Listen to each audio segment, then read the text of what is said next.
Als afores de la ciutat és cada cop més fàcil trobar propietaris de conreus que venguin directament al consumidor. Es tracta d'alternatives a les grans superfícies, que ofereixen productes de proximitat, frescos i a un preu molt competitiu perquè eviten els intermediaris. A Vilassar de Mar hi ha Del Pagès a Casa, un negoci familiar que va innovar primer venent per internet i des de fa un any amb una botiga on els veïns es poden endur el menjar que triguin comprant de manera tradicional o collint-lo directament del camp.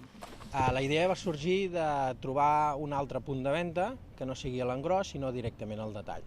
La gent és dels voltants de la zona del Maresme i ens venen també gent de Barcelona i la gent el que busca és producte fresc i collit del dia. Una altra alternativa és conrear el propi menjar en horts urbans. Als Hortets de Cabrera es pot llogar una parcel·la per poder fer l'hort en un terreny més gran. És una opció d'oci per a persones que vulguin ocupar el seu temps, ja siguin jubilats, parats i a famílies que volen acostar els nens a la natura.